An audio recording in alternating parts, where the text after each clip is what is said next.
Motivation, where we look at various Bible quotes to give us motivation on a Monday. I'm your host, VM Campos. So there's various places where we can get daily Bible quotes, of course. And I've really been enjoying the Breaking Bread Readings with Daily Mass Propers 2024, published by Oregon Catholic Press. So whichever missals or liturgy you use is all good, of course. And so I've found this one to be very enjoyable. All right, so today is March 4th. It's a Monday as I'm preparing this, and we have various Bible quotes that we're going to look at together. And since it is a Catholic missal or liturgy program, there might be some books that you have to check if you've got a Catholic Bible or not, or a book with the Apocrypha. So we're going to take some look at some of these readings and see how they are meaningful to us. We've got a selection from 2 Kings. We're going to look at the Gospel of Luke, look at a little bit of Exodus, a psalm, Gospel of John, another psalm, another psalm, another psalm, and we'll see about on our time. We might go also, today is an optional Saint of Casimir day.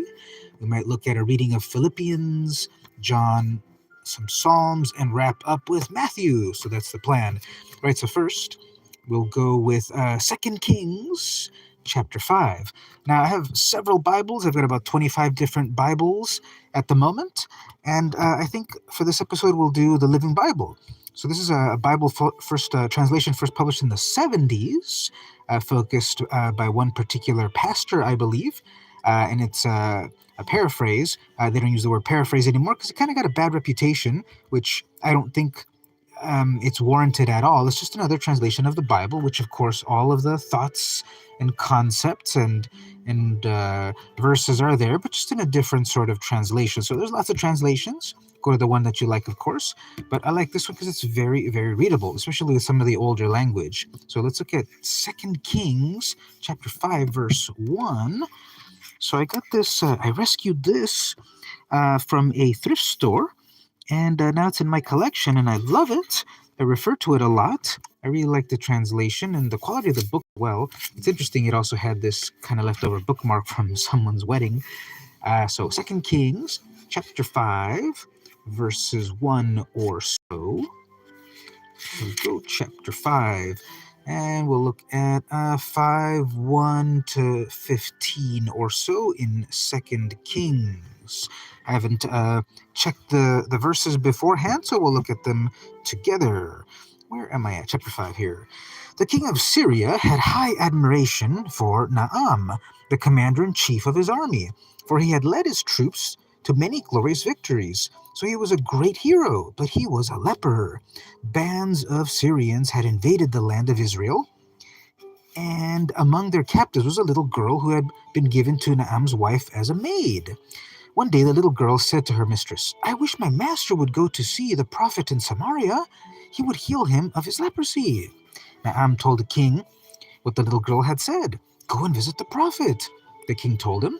"I will send a letter of introduction for you to carry to the king of Israel." So Naam started out, taking gifts of $20,000 in silver, 60,000 in gold, and 10 suits of clothing. The letter to the king of Israel said, "The man bringing this letter is my servant Naam. I want you to heal him of his leprosy." When the king of Israel read it, he tore his clothes and said, "This man sends me a leper to heal? Am I God that I kill and give life? He is only trying to get an excuse to invade us again." But when Elisha, the prophet, heard about the king of Israel's plight, he sent this message to him: "Why are you so upset? Send Naam to me, and he will learn that there is a true prophet of God here in Israel." So Naam arrived with his horses and chariots and stood at the door of Elisha's home. Elisha sent a messenger out to tell him to go and wash in the Jordan. Whoops, sorry about this. My music got a little wacky. Let me put that back to normal. Elisha sent a messenger out to tell him to go and wash in the Jordan River 7 times, and he would be healed of every trace of his leprosy. But Naaman was angry and stalked away. "Look," he said, "I thought at least he would come and out to talk to me. I expected him to wave his hand over the leprosy and call upon the name of the Lord his God and heal me. Aren't the Abana River and Pharpar River of Damascus better than all the rivers of Israel put together? If it's rivers I need, I'll wash at home and get rid of my leprosy." So he went away in a rage. But his officers tried to reason with him and said, "If the prophet had told you to do some great thing, wouldn't you have done it? So you should certainly obey him when he says simply to go and wash and be cured." So Naaman went down to the Jordan River and dipped himself 7 times, as the prophet had told him, and his flesh became as healthy as a little child's, and he was healed. Then he and his entire party went back to find the prophet. They stood humbly before him, and Naaman said, "I know at last there is no God in all the world except in Israel. Now please accept my gifts." So, inspirational story there where a man doesn't believe, but with faith, he is healed, and that is something that everyone can learn, to trust the word, trust in the healing. So that's our first reading for the day. Let's go on to look at the Gospel of Luke. This is Luke chapter 4, verse 24. Let's jump over to a New Testament reading, and we will be at Luke 4:2-4. Backing up just a little bit here. John 4:2-4. Now this is a red letter edition, so of course we see the words of Jesus in red for easy readability. And we saw over here a moment ago there were also some nice vintage photos right over here. This was a treat to find this Bible in a bookstore, and I gave it a new home. So here's the Garden of Gethsemane right here and the Jordan River. Anyway, the reading, it's Luke 4:2-4. We are at 4 and at 24. We'll start at 23. Then he said, "Probably you will quote me the proverb, 'Physician, heal yourself,' meaning, why don't you do miracles here in your hometown like those in Capernaum? But I solemnly declare to you that no prophet is accepted in his own hometown. For example, remember how Elijah the prophet used a miracle to help the widow of Zarephath, a foreigner from the land of Sidon. There were many Jewish widows needing help in those days of famine, and for there had been no rain for 3.5 years, and hunger stalked the land. Yet Elijah was not sent to them, or to think of the prophet Elisha, who had healed Naaman, a Syrian, rather than the many Jewish lepers needed help." So here we have a tie back to the Old Testament, Jesus speaking of an Old Testament quote there, and how the prophet in their own homeland is often not believed, and they have to go off and preach and teach to others, which is one of the big messages, of course, of Christ, that he was initially rejected by those that first saw him, became aware of him. Then his message went out to the whole of the world to find new believers everywhere. So good reading there that ties back into the Old Testament. Let's go back even further, back to Exodus. Let's look at Exodus chapter 17, verse 1. So we'll go back to the Pentateuch and the book of Exodus, the second book of the Bible. And in chapter 17, verse 1, let's see what we have for today's inspirational readings.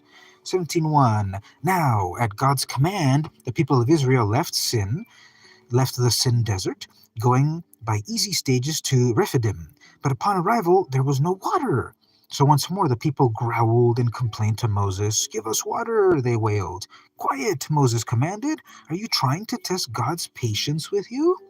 But tormented by thirst, they cried out, "Why did you ever take us out of Egypt? Why did you bring us here to die, with our children and cattle too?" When Moses pleaded with Jehovah, "What shall I do? For they are almost ready to stone me." Then Jehovah said to Moses, "Take the elders of Israel with you, and lead the people out to Mount Horeb. I will meet you there at the rock. Strike it with your rod, the same one you struck the Nile with, and water will come pouring out, enough for everyone." Moses did as he was told, and the water gushed out. Moses named the plaint Massa, meaning tempting Jehovah to slay us. And sometimes they refer to it as Meribah, meaning argument and strife.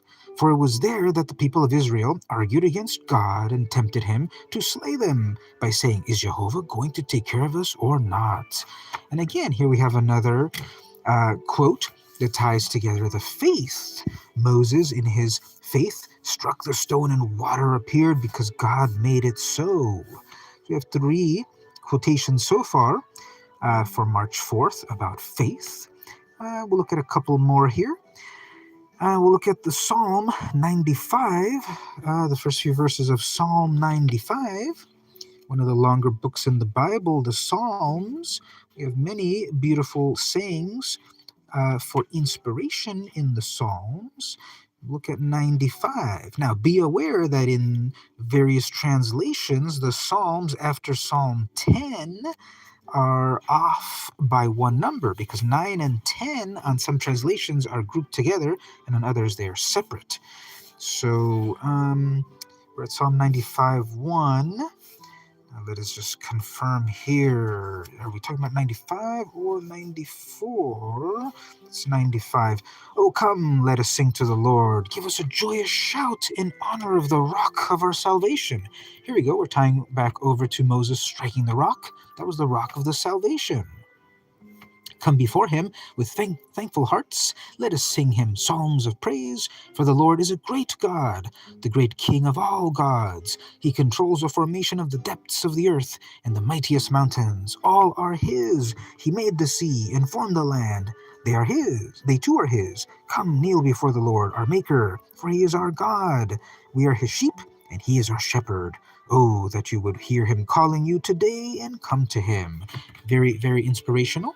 Again, tying back to the rock in the previous story, and altogether faith, having faith in God. And we'll wrap up for the moment in a gospel. One more gospel, John chapter 4. Verse 5. So welcome everyone for coming by. We'll wrap up today's quotations at John 4:5. The Gospel according to John, verse 5, chapter 4. And all of you that came to visit today, I thank you. Hopefully you subscribe for daily Bible quotations and inspiration from a variety of Bibles that help you further understand the Word. And for today, the final will be John chapter 4, verses 5 to 42 or so. Starting right over here. I'll start at the beginning of chapter 4, actually. When the Lord knew that the Pharisees had heard about the greater crowds coming to him than to John to baptize and to become his disciples, though Jesus himself didn't baptize them, but his disciples did, he left Judea and returned to the province of Galilee. He had to go through Samaria on the way, and around noon, as he approached the village of Sychar, he came to Jacob's well, located on the parcel of ground Jacob gave to his son Joseph. Jesus was tired from the long walk in the hot sun and sat wearily beside the well. Soon a Samaritan woman came to draw water, and Jesus asked her for a drink. He was alone at the time, as his disciples had gone into the village to buy some food. The woman was surprised that a Jew would ask a despised Samaritan for anything. Usually, they wouldn't even speak to them. And he remarked about this, and she remarked about this to Jesus. He replied, "If you only knew what a wonderful gift God has for you, and who I am, you would ask me for some living water. But you don't have a rope or a bucket," she said. "And this is a very deep well. Where would you get this living water? And besides, are you greater than our ancestor Jacob?